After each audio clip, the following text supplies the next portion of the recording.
Assalamualaikum warahmatullahi wabarakatuh. Perkenalkan, nama saya Siva Agista Putri dengan NPM 22 1176 dari kelas D. Di sini saya akan memaparkan materi penalaran hukum dari PPT yang telah saya buat. Pengertian logikal falasi atau kesesatan berpikir adalah kekeliruan dalam proses berpikir atau penalaran yang mengakibatkan argumen menjadi tidak valid atau tidak masuk akal. Nah, meskipun argumennya kadang terdengar meyakinkan atau memiliki unsur kebenaran, kesimpulan yang didapatkan tetap salah karena ada kelemahan dalam cara berpikir yang digunakan. Logikal falasi ini sering terjadi tanpa disadari dan dapat memengaruhi cara seseorang untuk menarik kesimpulan atau membuat keputusan. Selanjutnya ada jenis-jenis dari logikal falasi dan contohnya. Nah, berikut beberapa jenis logikal falasi yang umum. Yang pertama itu ada ad hominem. Nah, ad hominem ini menyerang pribadi lawan, bukan argumennya. Seperti, saya tidak percaya pendapat Anda karena Anda pro-LGBT dan feminis komunis. Jadi, pendapat Anda akan tetap salah atau pasti salah. Yang kedua, ada circular reasoning atau penalaran melingkar. Nah, artinya, ini tuh premis hanya mengulang kesimpulan tanpa bukti baru. Contohnya, dia orang baik karena dia selalu melakukan hal yang baik. Selanjutnya ada hasty generalization atau generalisasi terburu-buru. Nah, ini tuh membuat kesimpulan umum berdasarkan sampel yang terlalu sedikit. Contohnya seperti, saya bertemu dua orang asing yang tidak ramah, jadi semua orang pasti tidak ramah. Nah, selanjutnya ada appeal to authority. Artinya, menganggap argumen benar hanya karena dikemukakan oleh orang yang berotoritas tanpa memikirkan validitasnya. Contohnya seperti, Dr. Z bilang produk ini ampuh, jadi pasti ini beneran ampuh. Selanjutnya ada strawman. Nah, ini tuh memelintir argumen lawan agar mudah diserang.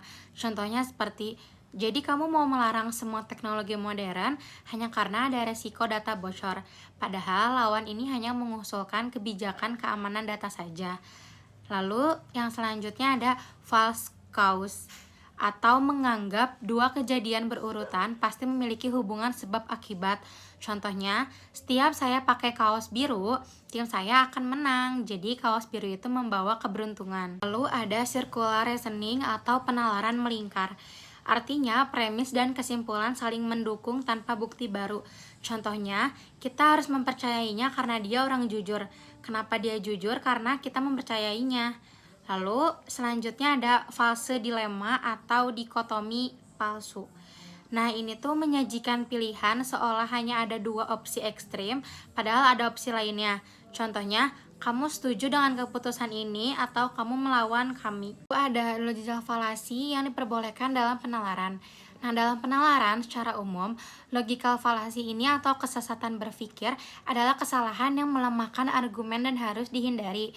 Namun, dalam konteks tertentu, terutama dalam penalaran hukum, ada beberapa jenis sesat pikir yang secara formal dianggap logikal falasi dalam logika, tetapi diperbolehkan atau dianggap sahih dalam penalaran hukum karena adanya norma dan aturan yang khusus. Logikal falasi yang diperbolehkan oleh penalaran hukum itu yang pertama, argumentum ad ignorantiam atau banding pada ketidaktahuan.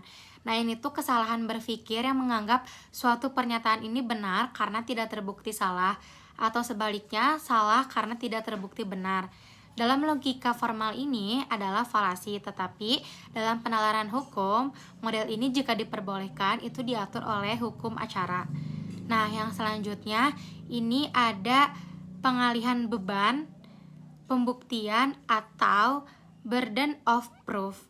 Nah, ini tuh bisa dalam penalaran, hukum hakim dapat menentukan siapa yang harus membuktikan suatu dalil, dan juga ini bisa mengakibatkan membalikan beban pembuktian yang secara logika ini tuh bisa dianggap sebagai falasi, tetapi secara hukum yang sah dan diperlakukan untuk keadilan proses. Kesimpulannya, dalam penalaran hukum, beberapa falasi seperti argumentum ad ignorantiam dan pengaturan beban pembuktian ini dianggap sahih dan diperbolehkan karena mengikuti kaidah hukum positif dan norma hukum yang berlaku.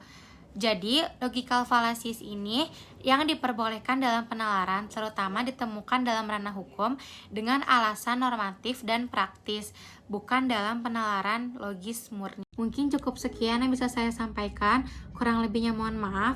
Wabillahi taufiq wal hidayah. Wassalamualaikum warahmatullahi wabarakatuh.